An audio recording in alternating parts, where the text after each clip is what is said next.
ಈಗ ಇದ್ರ ಬಗ್ಗೆ ಸುದೀರ್ಘವಾಗಿ ಚರ್ಚೆ ಆಗಿದೆ. ಮುನಿಯಪ್ಪನವರು, ಬೈತಿ ಸುರೇಶ್ ಅವರು, ಸುಧಾಕರ್ ಅವರು, ನಮ್ಮ ಭಾಗದ ಕೃಷ್ಣ ಬೈರೇಗೌಡರು 4 ಜನ ಚರ್ಚೆ ಮಾಡಿದ್ದಾರೆ. ಮತ್ತು ಅದಕ್ಕಿಂತ ಮುಂಚಿತವಾಗಿ ಚೀಫ್ ಸೆಕ್ರೆಟರಿ ಅವರು ನನ್ನ ಗಮನಕ್ಕೆ ತಂದರು. ನಾನು ಶಿವರಾಜ್ ಸಿಂಗ್ ಚೌಹಾಣ್ ಅವ್ರ ಜೊತೆ ಮಾತನಾಡಿದೆ. ನಮ್ಮ ಅಗ್ರಿಕಲ್ಚರ್ ಮಿನಿಸ್ಟ್ರಿ, ಹಾರ್ಟಿಕಲ್ಚರ್ ಮಿನಿಸ್ಟ್ರು ಎರಡೂ ಅವರಿಗೆ ಬರುತ್ತೆ ಕೇಂದ್ರದಲ್ಲಿ.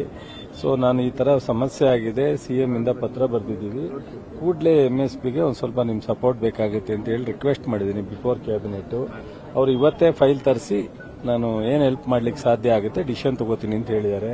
ಮಾನ್ಯ ಮುಖ್ಯಮಂತ್ರಿಯವರು ಇವತ್ತು ಅಲ್ಲಿ ಡಿಸಿಷನ್ ನೋಡಿ ನಾಳೆ ಬೆಳಗ್ಗೆ ಏನು ಅಡಿಷನಲ್ ಆಗಿ ಮಾಡ್ಲಿಕ್ಕೆ ಸಾಧ್ಯನೋ ಅದನ್ನ ಮಾಡೋಣ ಅಂತ ಹೇಳಿ ಮಾನ್ಯ ಮುಖ್ಯಮಂತ್ರಿಗಳು ಎಲ್ರಿಗೂ ಮನವರಿಕೆ ಮಾಡಿಕೊಟ್ಟಿದ್ದಾರೆ. ಈ ಭಾಗದ ಯಾರು ಮಾವು ಬೆಳೆ ಮಾಡಿದ್ದಾರೆ ಅವ್ರಿಗೆ ಏನು ನಷ್ಟ ಆಗ್ತಾ ಇದೆ, ಅವ್ರಿಗೆ ಯಾವ್ದಾರ ರೀತಿಯಲ್ಲಿ ಸರ್ಕಾರ ಸಪೋರ್ಟ್ ಮಾಡಬೇಕು ಅನ್ನೋ ಒಂದು ನಿರ್ಧಾರ ಚರ್ಚೆ ಆಗಿದೆ. ಬಹುಶಃ ನಾಳೆ ಅಥವಾ ನಾಡಿದ್ರೊಳಗಡೆ ಒಂದು ತೀರ್ಮಾನ. ಸರ್, ಮಧ್ಯಂತರ ಬೆಂಬಲ ಬೆಲೆ ಮಧ್ಯಂತರವಾಗಿ ಏನಾದರೂ ರಾಜ್ಯ ಸರ್ಕಾರದಿಂದ ಕೊಡಬಹುದಾಗಿತ್ತು. ನಾಳೆನೆ ಅವ್ರು ಕೊಡ್ತಾರೋ ಇಲ್ಲ ಅನ್ನೋದು ಬೇರೆ, ಪಾಸಿಟಿವ್ ಆಗಿ ಕೊಡ್ತಾರೆ ಅನ್ನೋ ಹೋಪ್ ಇದೆ ನಮಗೆ. ಶಿವರಾಜ್ ಸಿಂಗ್ ಚೌಹಾಣ್ ಅವರು ಮೊನ್ನೆ ಬಂದಾಗಲೂ ಹೇಳಿದ್ದಾರೆ, ಅವರು ಬಿಜೆಪಿಯವರು ಆದ್ರೂ ಸೊ ರೈತರ ಪರವಾಗಿ ಇರ್ತಕ್ಕಂಥವ್ರು 3 ಬಾರಿ ಮಧ್ಯಪ್ರದೇಶದ ಮುಖ್ಯಮಂತ್ರಿ ಆಗಿರ್ತಕ್ಕಂಥವ್ರು. ನಾನು ಅವರಿಗೆ ಕಳೆದ 1 ವರ್ಷದಲ್ಲಿ ಅವ್ರ ಜೊತೆ 2-3 ಸಂಪರ್ಕ ಮಾಡಿದಾಗ ಸೊ ಯಾವುದೇ ತರದ ಆ ತರ ಪಾರ್ಟಿ ಏನೋ ಭಿನ್ನಾಭಿಪ್ರಾಯ ಇಲ್ಲದೆ ಮಾಡಿರ್ತಕ್ಕಂಥದ್ದು ನಾನು ನೋಡಿದ್ದೀನಿ. ಅದಕ್ಕೆ ನನಗೂ ಹೋಪ್ ಇದೆ, ನಾಳೆನೇ ಡಿಸಿಷನ್ ತಗೋತಾರೆ.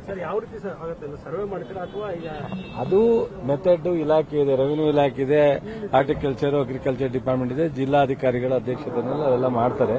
ಫಾರ್ಮಾಲಿಟೀಸ್ ಮಾಡಿ ಅವ್ರ ಅಕೌಂಟ್ಗೆ ಹೋಗೋದೆಲ್ಲ ತೊಂದರೆ ಆಗಲ್ಲ. ಡಿಸಿಷನ್ ನಾಳೆ ಆಗುತ್ತೆ. ಅಯ್ಯೋ ಬಿಡ್ರಿ, ಕುಮಾರಸ್ವಾಮಿ ಅವರು ಒಬ್ಬರೇ ಇವೆಲ್ಲ ಮಾಡಕ್ ಸಾಧ್ಯ. ಅದಕ್ಕೆ ಅವ್ರಿಗೆ 123, 153 ತಗೊಂಡು ಎಲ್ಲ ಸಿಕ್ಕಾಪಟ್ಟೆ ಮಾಡ್ತಾರೆ.